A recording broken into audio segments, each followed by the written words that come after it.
All right. Our speaker for this session is Dr. Karen Gabriel, who also spoke yesterday at a postgraduate class on the iconography of Bharat Mata. For those of you who weren't here yesterday, Professor Karen Gabriel heads the English department at St. Stephen's College, University of Delhi. She is also founder director, Center for Gender, Culture and Social Processes at St. Stephen's College. She has published extensively on issues of gender, sexuality, cinema, representation, melodrama, and the nation state, which are her core research interests. Her publications include Melodrama and the Nation, Sexual Economies of Bombay Cinema, 1970 to 2000, and the edited volume Gendered Nation. She is currently working on a book on pornography and one on homosociality.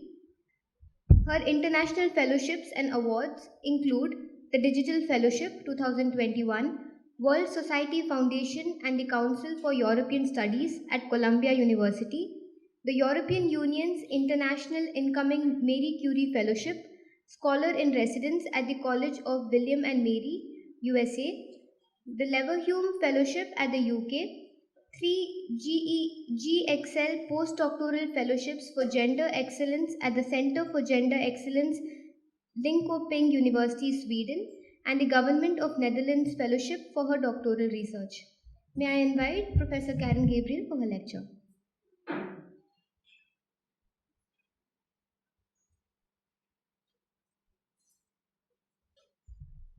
Hello, everybody. Hello again, actually, to many of you.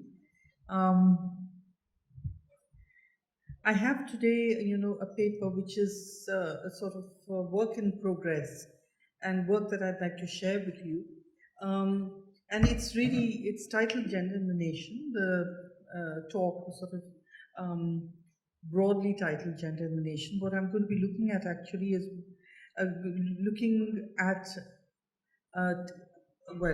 Amish Tripathi actually, but I'm going to be looking at what you call commercial Indian fiction in English.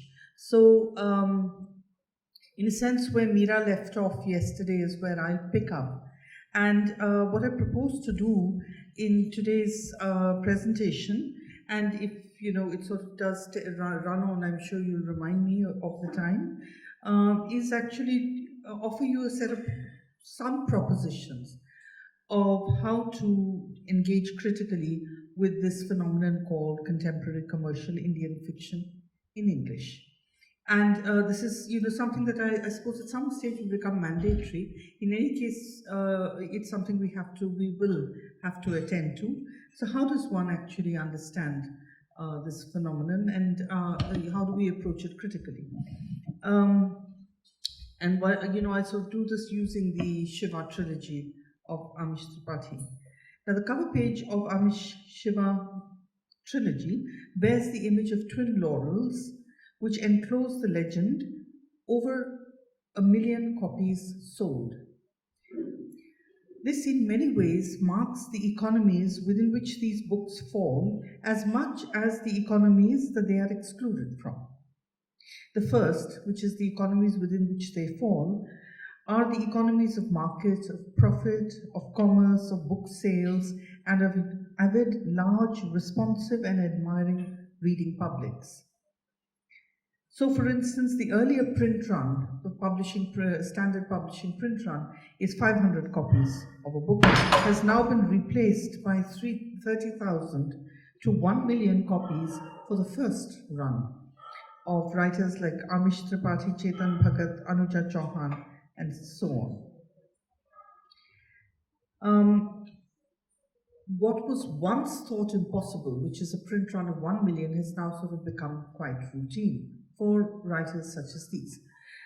Now the second, which is the economies outside which these books fall, is what James English calls the economies of prestige,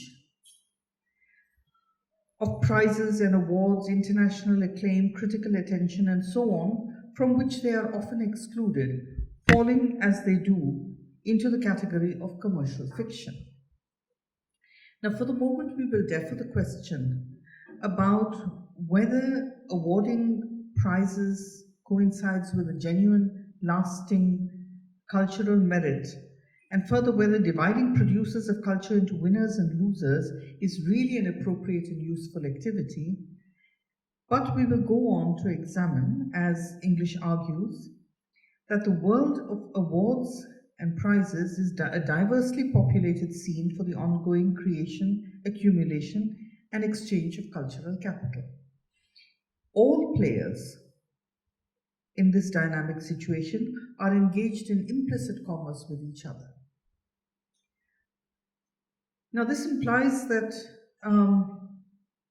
the commerce that Bourdieu speaks about in terms of exchanges and so on, the Bourdieuian economies, if you like, are available in all categories of fiction and are active in all categories of fiction. So if we are looking at ways of understanding the one category of fiction in relation to another, this is one where it doesn't work very well.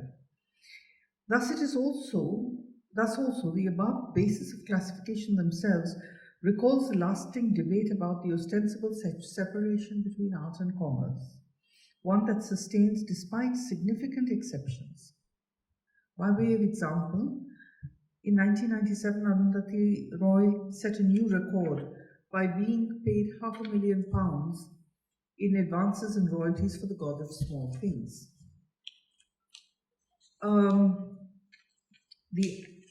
The notion of royalties and advances took on an entirely new meaning when Vikram Seth managed to negotiate £250,000 for a suitable boy, £500,000 for an equal music, and 1.4 million for 2 lives. And so on. So you have examples of this kind. Now, Amish is Tripathi is the best-selling author, was offered $1 million advance to write his next fantasy novels following the success of the Shiva trilogy. And Tripathi, a banker whose manuscript was famously rejected by 20-odd publishers, has become India's fastest-selling author. Over 1.7 million copies of his book have been sold, ringing up an amount of 40 crore rupees. He is now being thought of as a flagship novelist for the Indian writing in English mythological, and is placed in the category of fast-moving consumer goods. Now, I think this is a phenomenon that we'll have to attend to and understand and find ways of actually addressing. The fourth point: since the 1990s, post-liberalization, privatization, and globalization, the publishing industry in India, at least, is now being driven in a big way by its marketing arm. So in many ways, we are obliged to carefully consider Suman Gupta's observation that literary fiction in India is as market-led as commercial fiction.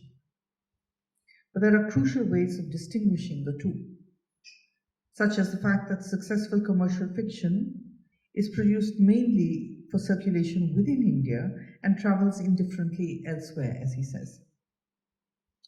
5 point, someone did not find a co-publication deal abroad, and Ghosh goes on to add that success in literary fiction is measured by texts which have circulated well in the wider Anglo-American market and have enjoyed concordant critical attention and cultural currency. So there is a certain way in which the Anglo-American market becomes a marker, in a sense, of what may be considered literary in certain contexts. Now, Indian commercial fiction in India, which circulates predominantly within the country, can then be regarded as reasonably distinct from the literary fiction in English. What is produced and consumed as Indian commercial fiction in English is generally regarded as a matter of internal interest. It is consumed primarily within India and is seen to display a kind of Indianness that Indians appreciate and is not to be meant to be taken seriously or regarded as literary. Literary fiction, on the other hand, is the respectable public face of Indian literature in English abroad, and at home, while commercial fiction is the gossipy cafe of Indian writing in English at home. This is Suman Gupta. He goes on to add that it's primarily in a non-academic register that this burgeoning Indian commercial fiction is registered, that is in newspapers, broadsheets, and magazines, and so on. Now, it has been argued that Amish Tripathi's books, like those of Ashwin Sanghi's, Chetan Bhagat, Anuja Chauhan, to name a few, fall into the category of what has been called Indian commercial fiction. The rise of commercial fiction can be attributed to several factors, some of which include the changing social and economic dynamic of our country. And I list a few now. And as I said, this is something I'd be very happy to hear from you about. The first is that India's much touted demographic dividend. More than 1/3 of our population is comprised of people below 30 years. And this demographic dividend is having unexpected impact on the ways in which Indian writing in English is shaping. The second is liberalization, privatization, and globalization, which really kicked in during the last decade of the 20th century in India, from the 1990s onward, as you know. Part of the impact of LPG was, of course, the opening up of the economy and the spread of literacy, with English becoming increasingly the language of the fast-growing middle class. The rise in education in India, with an emphasis on the functional knowledge of English, has resulted in a mass of homegrown consumers that has transformed the literary landscape in India. Meenakshi Mukherjee, in Twice Born Fiction, pointed out that, quote, the Indo-Anglian aspiration in literature faces two large handicaps. First, it endeavors to create a literature in a language which in most cases has been acquired, rather than a language that is spoken from birth. Second, it seeks to establish a distinct literature in a language in which great literature already exists. In the 21st century, we find English nativized, Indianized, and percolating down to more marginalized groups of our people by and by. But particularly so in the case of the urban middle class. For this newly highly aspirational middle class of young urban Indians, English, more than Hinglish, is the preferred language of communication, and particularly when it comes to technological communication. Much of the communication would be in English or Hinglish.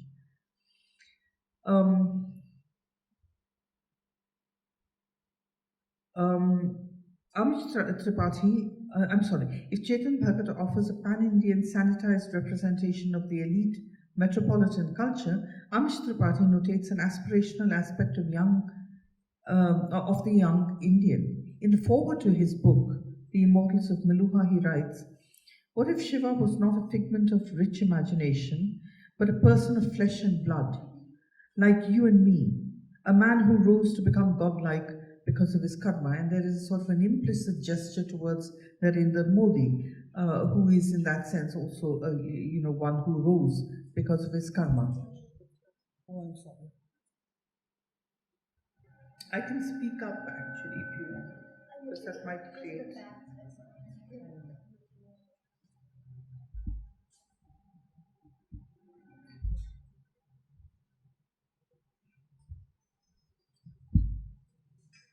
I'm sorry, can you hear me better now? Oh. I wish you'd indicated I would have done something earlier. Now, the next point is that in the case of the consumers of such texts, you see much of the characters again are bilingual. And there is therefore a kind of self-professed desire to acquire English as, a language of choice. There is, on the other hand, a certain amount of underconfidence regarding the use of English, based on the fact that there are the inner circle nations, and then the third world postcolonial nation who is trying to acquire the skill. You can see the politics of that, and it's not something new. Then Indian commercial fiction in English has also been understood as something that actually works to groom the reader. As was the case in 19th century England and in India, many authors and publishers see themselves as being votaries of social change, spreading language competence and grooming the new globalized, corporatized subject efficiently. That is, contemporary publishers see themselves like that. However, this grooming is not merely linguistic, but also in the realm of politics, morals, sexual mores, and so on. But we must be careful to also note that the emancipatory potential of some and accomplishments of the texts may be overstated and constitute yet another myth. So the popularity of these texts is really a double-edged sword, which may on the one hand facilitate the political and ideological interrogation of customs and traditions, but on the other hand function to reiterate and even embed regressive notions of gender, sexuality, community, caste, and nation. Anna Dawson Varghese remarks on the ways in which there are so many instances in the novel, the Tripathi's Shiva trilogy, in the novels that resonate with current events and debates in India. Tripathi raises questions about religion and tolerance, about caste, the ethics of biological weapons, urban planning, marriage, leadership, and reform. And hence you have an observation like K.R. Srinivasa Iyengar's in his book Indian Writing in English, where he points out that writing in English is plagued by the problem of choice of subject, choice of the medium, choice of technique, and the choice of audience. Since it has an appeal to Indians, it should have an appeal to Englishmen as well. Yet, alas, this double base, this potential double appeal, becomes really a matter of falling between the two proverbial stools. This has been a dilemma of Indian writing in English for a while. However, the new and large booming market at home has provided the young authors more freedom in their choice of content and form. They no more require to look beyond borders for a decent sale of their books or be called a success. Now, this has marked a radical shift in the themes, characterization, and language of Indian fiction in English. So hence you have Rituparna Sen Gupta, for instance, observing that if Bhagat expressed, this Chetan Bhagat, expressed an anxious assertion of India's post-colonial potential in the globalized world, then the new mytho-historical fiction came to be informed by just as ancient an assertion as India's pre-colonial greatness. So if Chetan Bhagat created a readership of young Indians in IWE, composed of young middle-class citizens who have found their aspirations and anxieties represented and addressed in his books, then Amish Tripathi and others have created an ancient India from which those same readers can draw a sense of stable identity and cultural continuity amidst the disruptive compromises that modernity demands of tradition. So together you see these works are not working against each other, but come into conversation with each other in very important ways.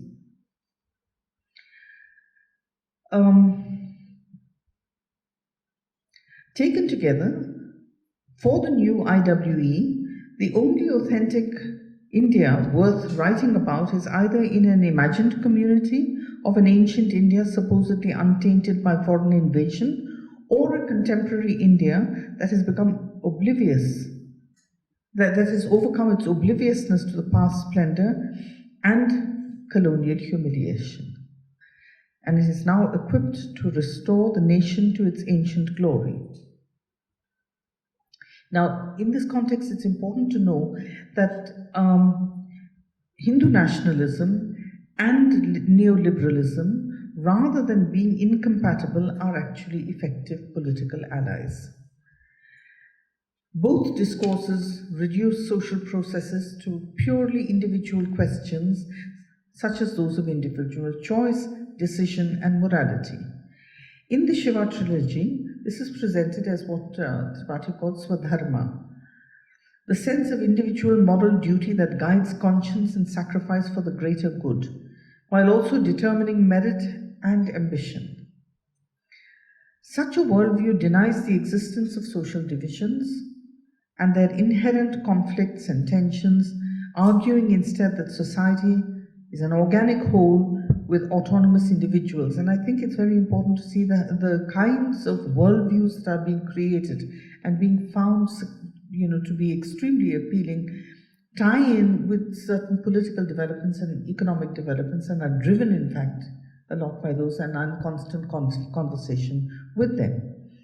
So then, how generic is Indian commercial fiction in English?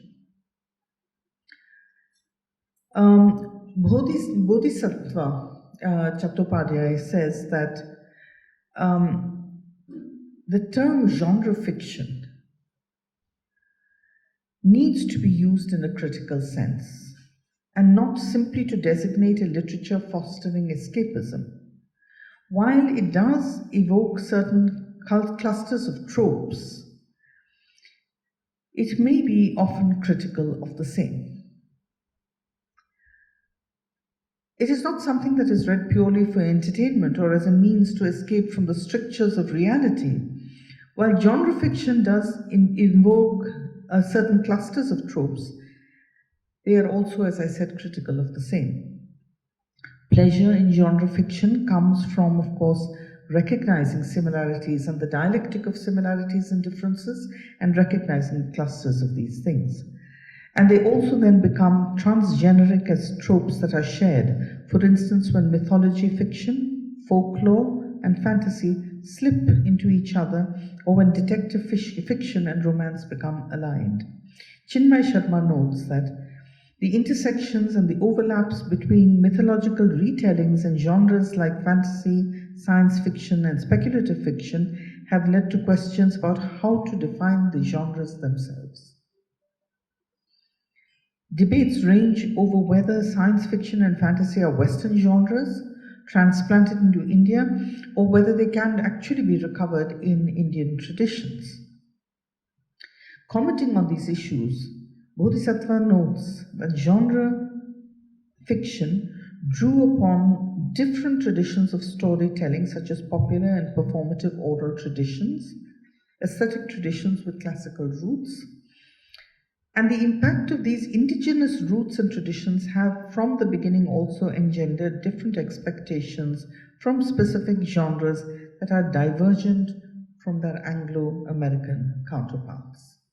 So there is, a way in which there's a kind of a claimed organicity to the kind of genre fiction that is being produced now. One such outcome is the pervasive use of myth in genre fiction. This tendency is responsible for making at least some of our genre fiction's meaning less globally portable, but also accounts for its unique flavor that may be found in texts across languages and genres. Now, when I myself was reading the texts, notwithstanding the fact that I'm rooted in India and in what passes for Indian culture, and so have some kind of familiarity with the myths and legends and stories that I refer to, I found it really quite a challenging read, because the intimacy of detail and the extent of detail that the author goes into requires you actually to contemplate studying the epics and going back to some of these religious texts. So you have a way in which the texts themselves solicit your participation in other texts of the kind, if you like, texts and originary texts from which these texts derive, and yet depart so crucially. It then becomes important to attend to the ways in which these myths are rendered, critically assessed, and iterated in Indian commercial fiction in India, especially in relation to the mythologies of gender, sexuality, and the nation. Now, it is of some significance that the creation and establishment of a Hindu public and the deployment of the mythological to create this public begins with the telecast of the epics, that's the Ramayana and the Mahabharata, and continued and gained momentum through the 90s along with the anxieties and opportunities that LPG brought. The mythic and the modern spaces gesture towards utopias that inhere within themselves the sutured tensions of tradition and modernity. Thus, in Meluha, which is the site, the location where the trilogy is located, well, the first book, scientific and medical and technological efficiency is complemented by a scrupulously just social structure, where children are raised from infancy in state-maintained training centers and are eventually allotted their castes on the basis of aptitude tests given and then given up for adoption to parents of the same caste. Now, while it is true that the narrative eventually serves to critique the Meluhan way of life, this particular explanation for the emergence of the caste system in India remains unaffected by that critique. While the caste system itself may not be endorsed explicitly, there is an explanation that is given to a reader who may wish to do so. So you have a kind of a revisionist understanding of certain things. Several common traits can be discerned as running through Indian commercial fiction. First of all, these mythocentric novels seek to confirm certain claims of the Hindutva, such as the presence of a pan-subcontinental India in ancient times, or what is known as the Akhanda Bharat. The use of plastic surgery, nuclear weapons, and other technology considered modern, the propriety of the caste system, and so on. Secondly, unlike the magic realism of Rushdie or Ghosh or Vikram Chandra, in which the mythic is maintained as an unreal but manifest component of the fictional world, these novels seek to render the mythic real through offering elaborate explanations of a pseudo-scientific, pseudo-historical, pseudo-psychological, and pseudo-anthropological kind. Third, the past is rendered contemporaneous, if not actually present, by injecting the accounts of it with the contemporary colloquial expressions and idioms. So you will find Shiva speaking in a very, very colloquial kind of idiom, and all of them actually speaking to each other like that and using slang and so on. So you have a way in which, you know, the gap is narrowed, effectively narrowed, over spans of time, and the domestication of the epics into the novelistic form, and the recruitment of mythologies into the contemporary moment in very important ways serve a certain kind of political purpose and a certain kind of function.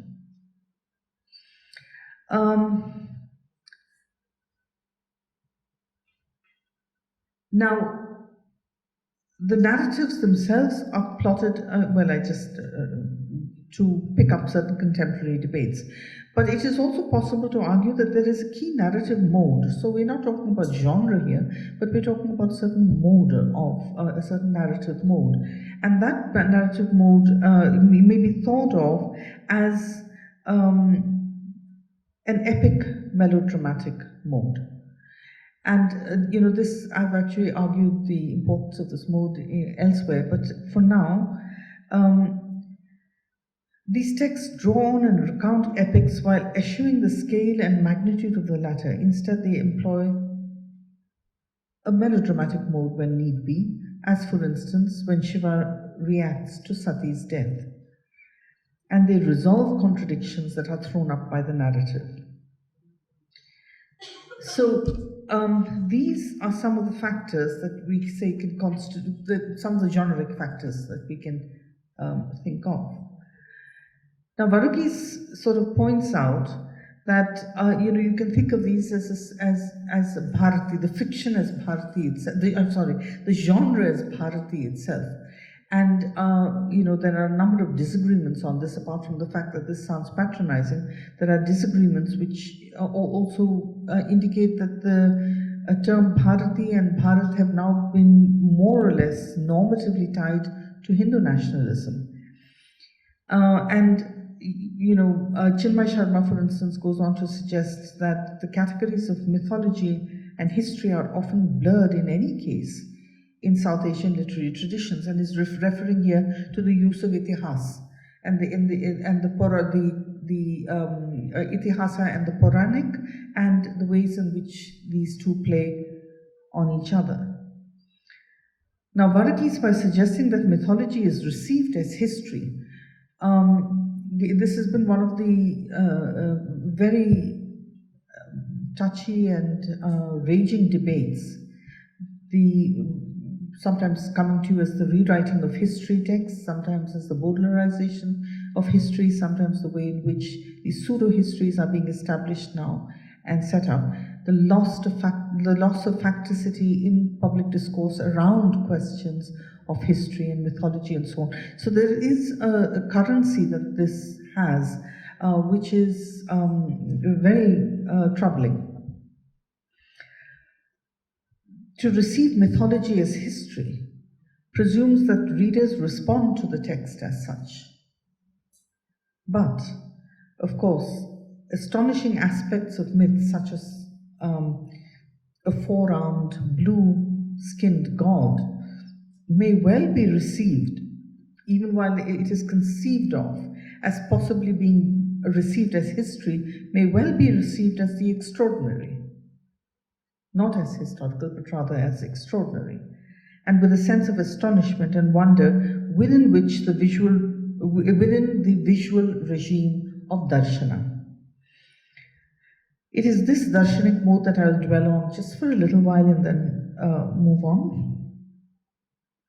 Now, the intimacy and eroticism of darshan, implying both being seen implying both seeing and being seen, something, now this could be truth or knowledge of the self or knowledge of the divine, that something is exchanged, since darshan is not a passive thing.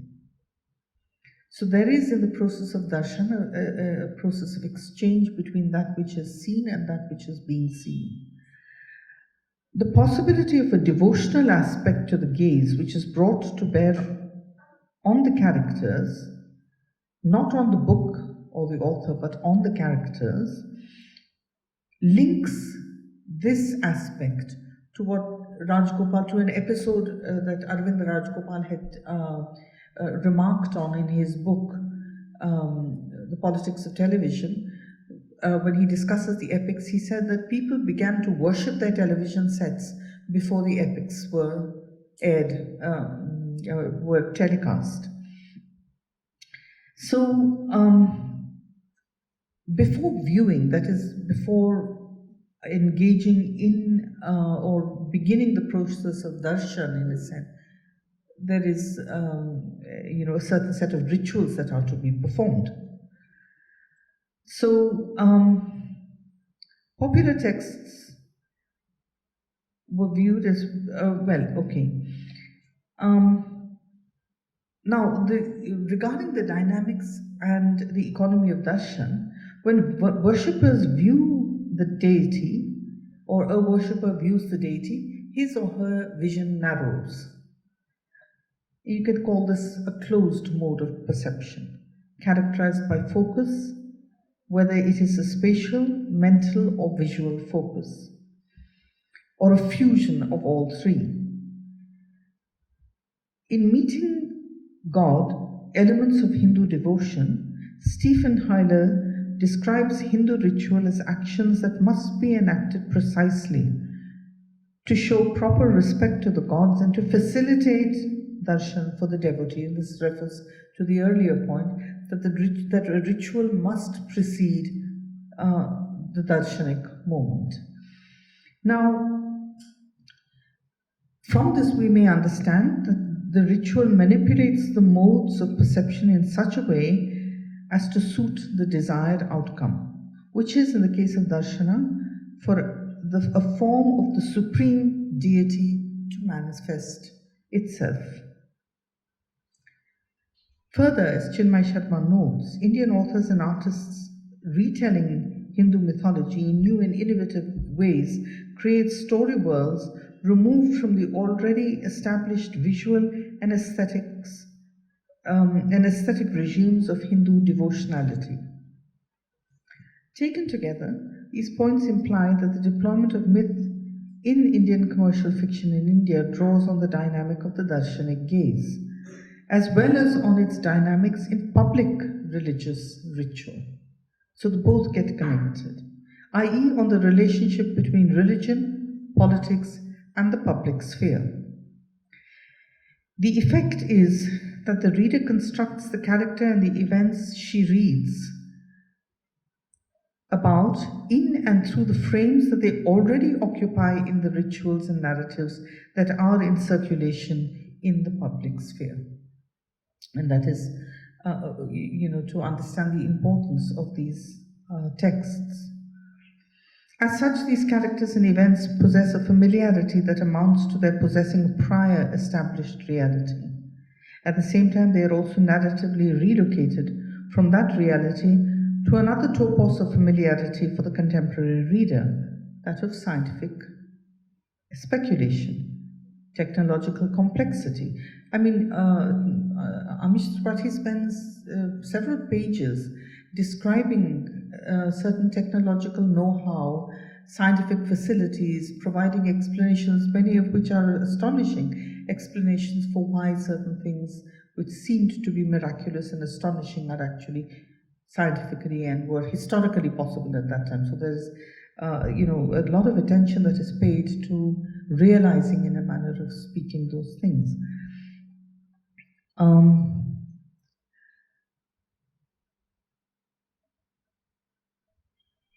Now further, these are all delivered in the realist mode. That is, with much attention to contextual description as well as to the details of cause and effect, whether these details are linguistic, social, psychological, philosophical, scientific, or technological. The effect within the intimate domain of the act of reading is not only to render this history substantial, but, as if witnessed firsthand, it is also to humanize and secularize accounts of the divine that are in circulation in the public religious domain. And the idea of, understanding certain maybe political figures as avatars of a sort. In the Shiva trilogy, this is further enabled by the fact that Shiva, as a Tibetan, is simultaneously outsider and insider to the Hindu nation of Meluha. For the reader, the intimacy with Shiva as the protagonist is thus mediated by him being an outsider and his outsider status. And therefore, he has the advantage of being on the one hand more free, and yet at the other hand, and at the same time, deeply rooted.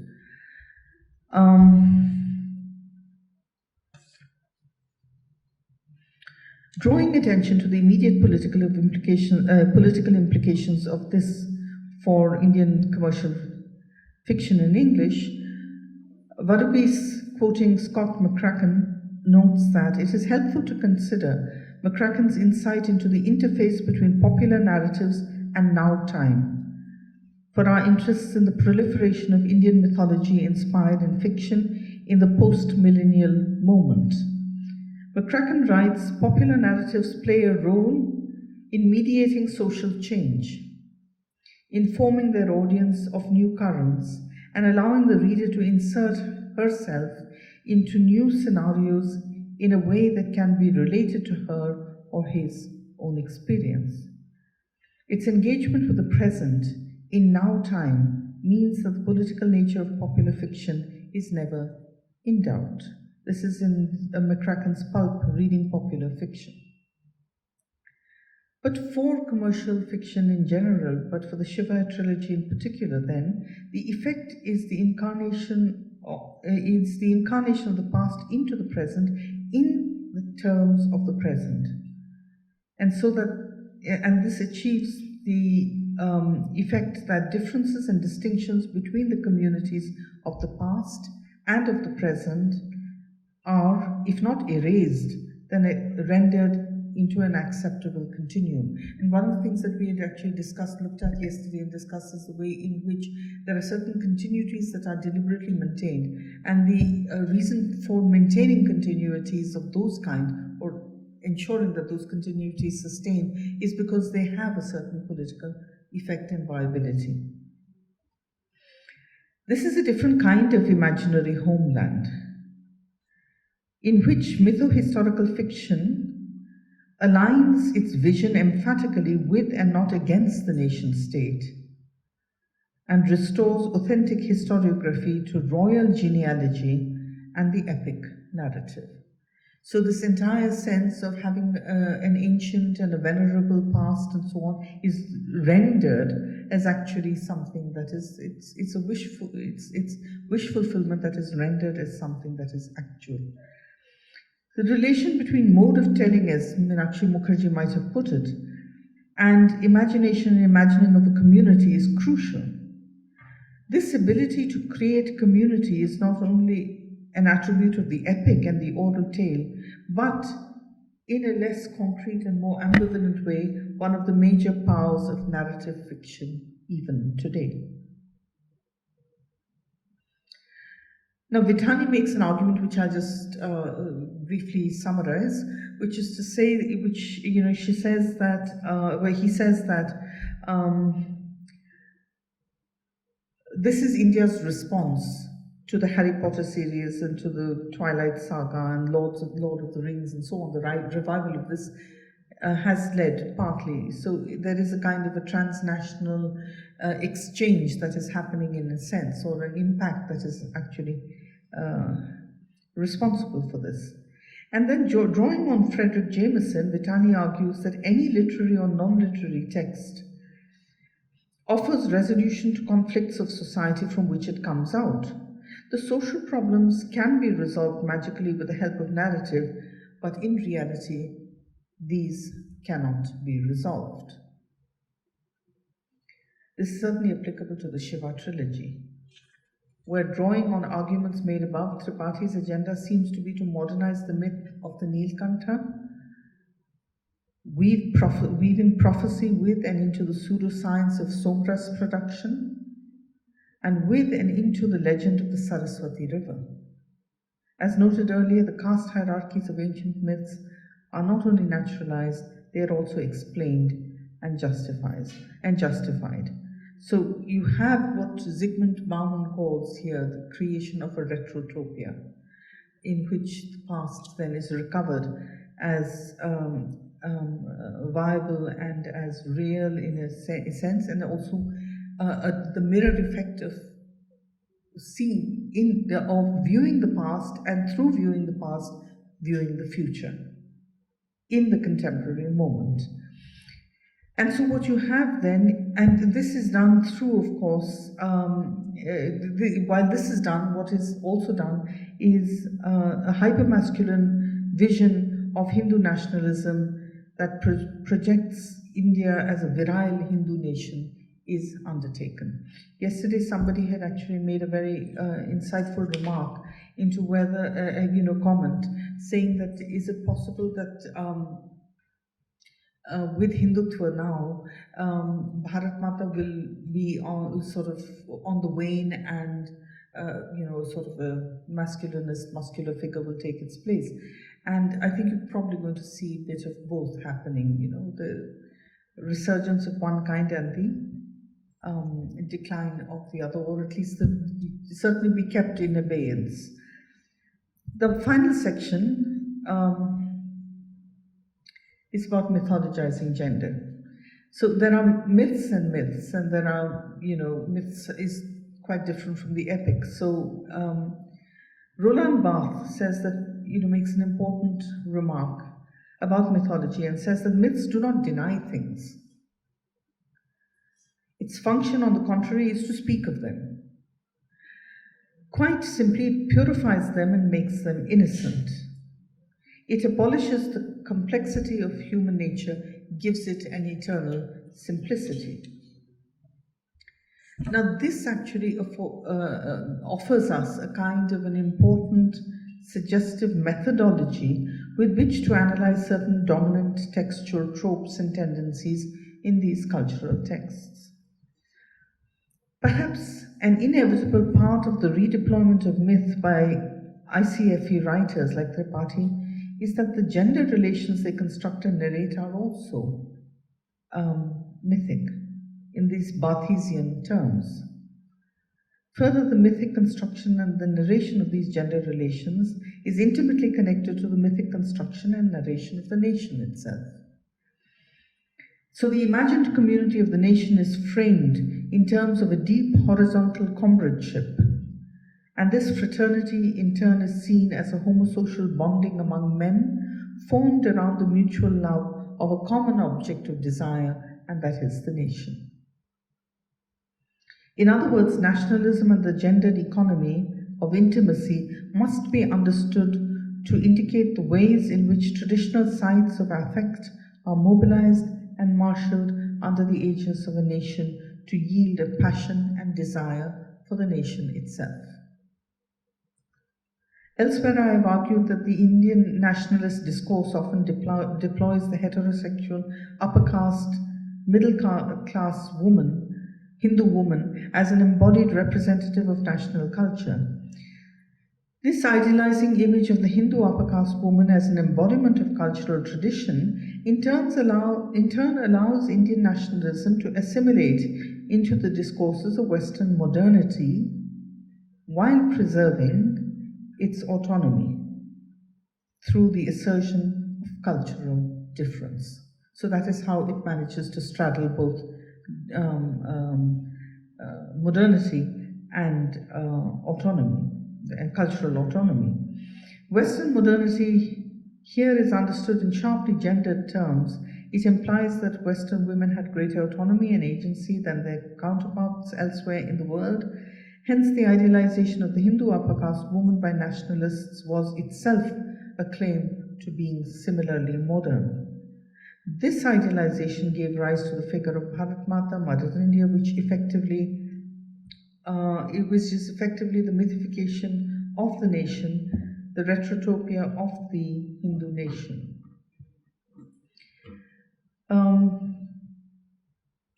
In a very interesting thesis on Indian commercial fiction in India, Rituparna Sen Gupta says that if we examine the organization of these cultural spaces, that is the political cultural spaces of the various cities and kingdoms that constitute part of this Meluhan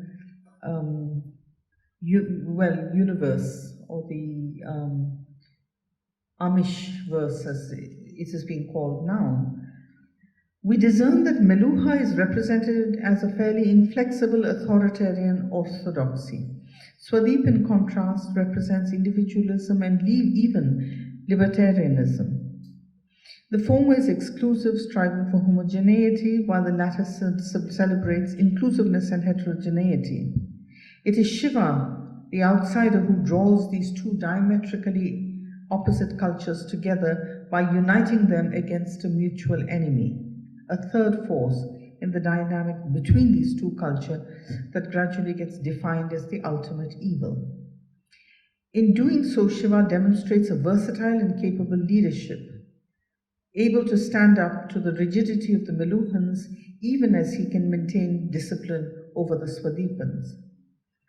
Shiva thus represents both the new state, emphasizing homosociality over hierarchy, even as it enforces the law, as well as the new subject of the state, the coherent, self-sufficient individual. It has often been argued and has been commented on that the post-colonial subject finds itself in a state of incoherence, chaotic incoherence. Here there is the moment of return to um, coherence and self-sufficiency. In effect, the Shiva trilogy constructs a retrotopia, a Hindu nation, a nation that makes possible individuals like Shiva, but is also built by individuals like Shiva. Shiva is therefore the epitome of the new Hindutva man, an ideal to be aspired to, espousing a new hegemonic masculinity, a vigilante figure, who, like all vigilantes, simultaneously espouses anarchic action and authoritarian morality. In this sense, Tripathi Shiva draws heavily from a long dominance of the tradition of the vigilante hero in cinema and outside of cinema. So these texts then collectively display religious and national masculinity and anxieties about masculinity, together evoke a state prepared to be ruthless and to use decisively military power, and a religious national community that values many rituals and cults of masculine regeneration. Thus, the masculinity of the Mahavir figure postulates and is based on violence that is morally justified through its dual service to the mother nation and to the patriarchal state. I have a little more, but I think I'll just stop here with this and we can have a discussion.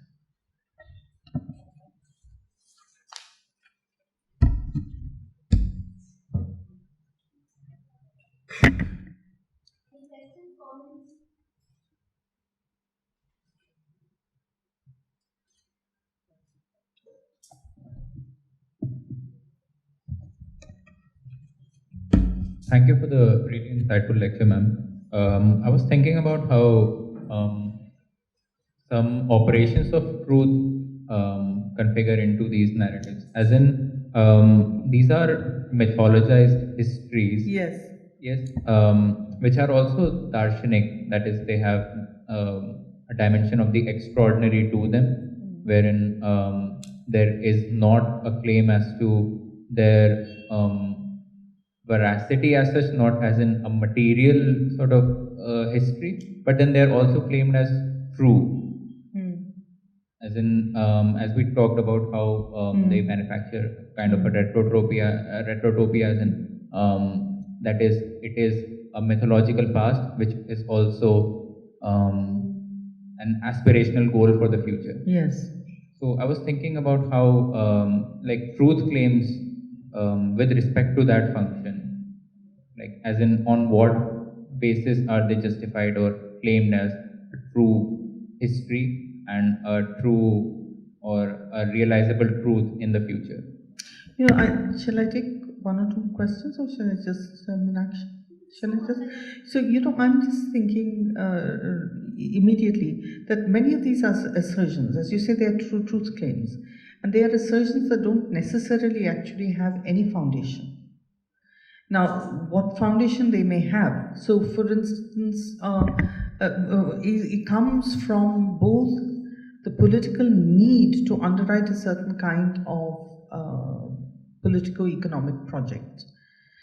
So I think a lot of what we see are happening around us in the university space, for instance, which you think of as a space for radical questioning of ideas, where you have through a tremendous amount of rigor, you have disciplines and the work of disciplines being done, which is to establish a justifiable basis for what you say. You can't just say anything that you please. So history, for instance, has its sources and it has its own methods of inquiry and so on, leading to certain kinds of historiography. The quarrel over history that we see and the need to rewrite school textbooks and then remove 300 Ramayans, include this, exclude that. These are all, I think, apart from being anti-intellectual moves, simply saying that they are anti-intellectual actually doesn't quite cover the impulse within them, which is to dismantle one's sense of facticity, to dismantle one. So, on the one hand, you can think of it as very postmodern in that sense, in terms of its interrogation around questions of truth and so on.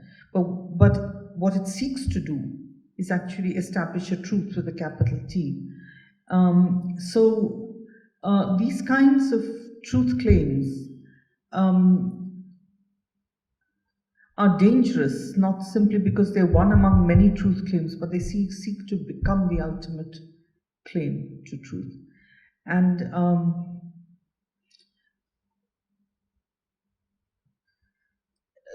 it's particularly troublesome when one of the things, although we are such a small minority in the academic world, yet at the same time we understand, I think, in very important ways, the need to inquire in a systematic and corroborated way into phenomena, whether these are textual phenomena or these are cultural or social or what have you. But we see the need for that. So, to add another dimension to my response to your question, the dismantling of the university space is actually dismantling of the space for the construction of corroborated, accountable truth claims. If that answers you.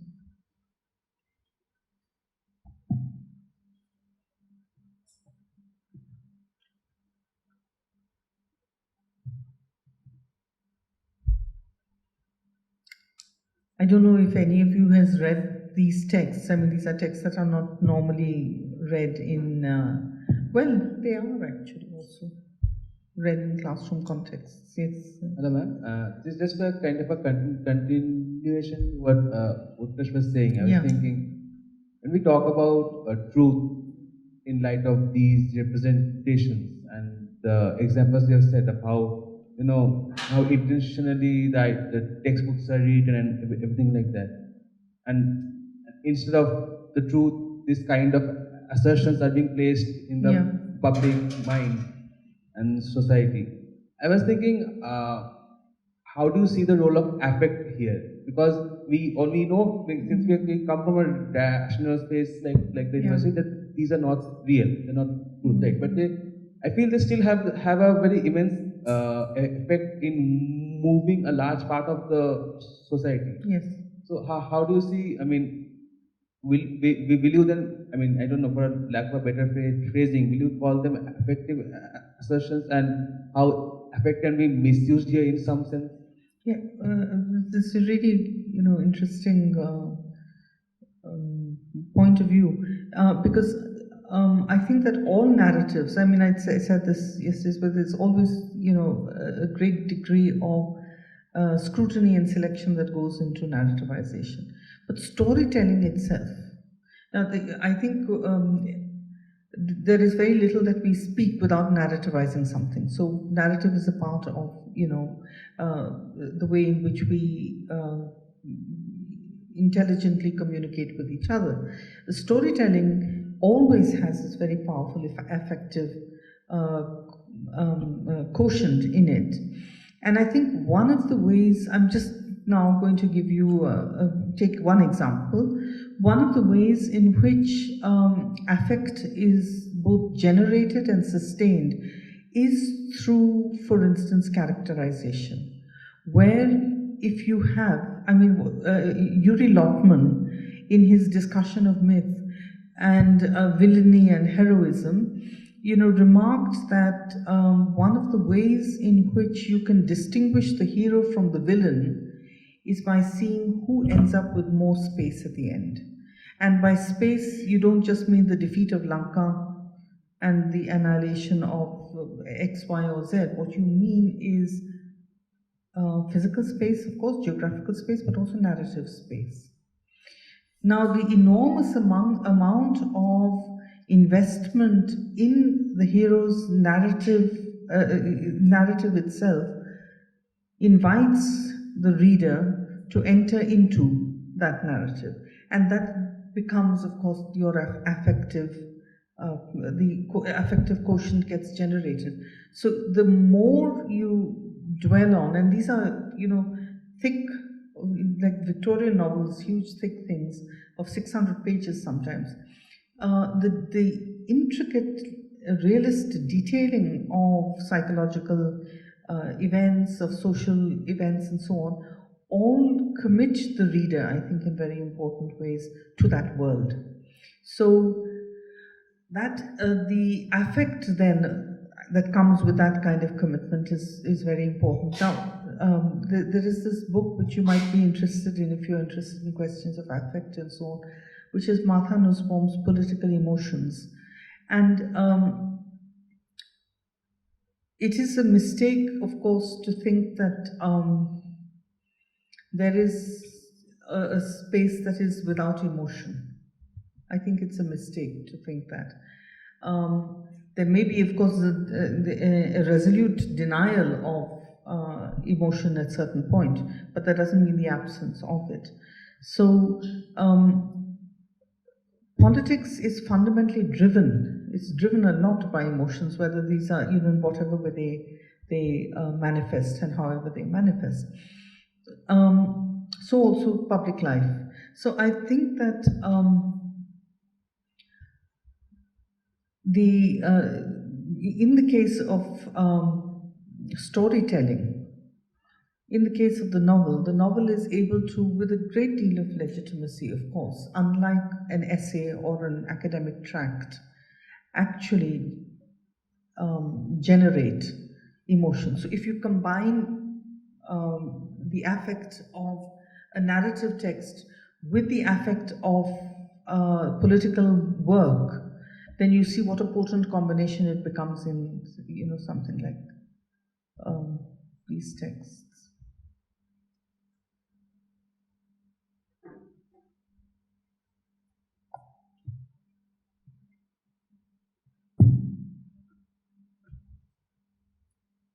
Okay, I have a question.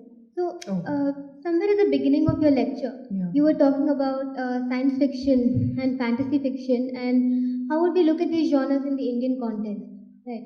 So, we do have a lot of horror fiction in India based on local myths, superstitions, and all of that. But I was thinking more than asking about how these genres would fit into an Indian way. Like, how would you suggest teaching these genres in India or reading these without the tropes that we use to read? So for example, the Gothic or the uncanny. These are tropes that we find everywhere when we read. So how do we look at these from an Indian context? Like? I think that's what I was trying to do, Meenakshi. I was trying to basically offer ways into these texts where you see that they are actually multi-generic in a sense. And Dawson Varghese' claim that you can think of it as Bharati fiction because of the way in which in Itihasa, for instance, there is no explicit separation between myth and history. Now, within a sort of Western Anglo-American context, shall we say, it becomes possible, or a Iranian Anglo context, it becomes possible to think about a radical separation between, say, the Gothic and the scientific, in a sense, which can get reconciled in a novel like Northanger Abbey. But here, if as I remarked, if the magical is something that can also be real, then you are no longer thinking about magical realism. You're thinking about the magic of the real, which is, quite a different thing altogether. So I think that we'll have to find ways, first of all, of classifying these books. Secondly, of different methodologies of reading. What kind of reading? So I try to use darshana, I try to use, the idea of etihas, I try to use, break down the distinction between commercial fiction and other kinds of fiction. So, and look at the attention that is paid to perhaps the shift in attention that from away from what was considered to be well, the shift towards rather contemporary political moments of political anxiety and um, valorization, I suppose. So that's something that I was suggesting. I mean, I think that unless we need to evolve methodologies, I don't think that the question about genre fiction is one that stays with us. I don't have a final conclusive answer to that, but I think we need to just look at it, and maybe some of you can work on it and see where it sort of takes you.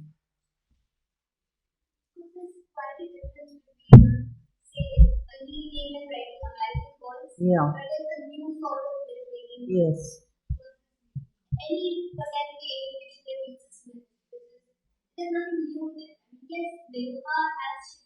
Yeah.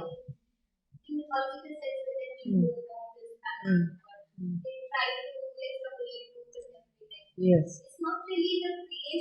No, it's not. I mean, I would say that, it's not the creation of new epic lines of narrative, but new myths for sure, because when you think about myths, you don't just think about epic. I mean, epic is a form, but myths manifest in so many ways. So I think they are actually creating a number of new myths. Myths of nation, myths of gender, and so on and so forth. These myths are being generated all the time, certain kinds of masculinity. So all of this mythologizing is happening in a big way. A certain kind of homosocial bonds, the reassertion of a caste order. These are all, quite important processes of mythologizing or re-mythologizing that are happening. So I would say that there's a lot that is new in them, but there is, as you say, no significant departure from the epic line of narrative, for sure.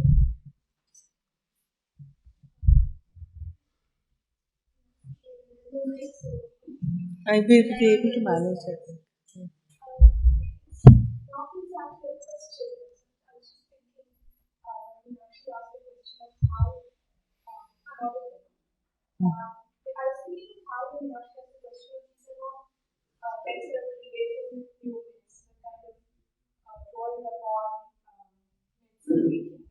Mm.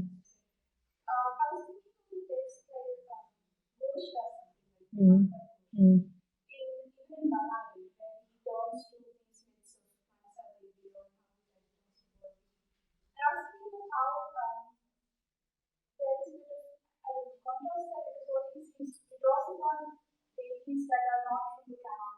Mm. Mm.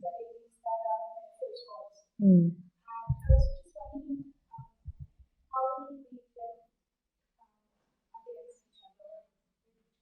No, I mean, I actually just agree that there is a certain the deployment of the different ways in which myth gets deployed is remarkable, and if Ghosh is looking to achieve not just a foregrounding of the alternative, but working through mythologies in a certain way, Tripathi is underscoring and taking the mainstream and sort of using.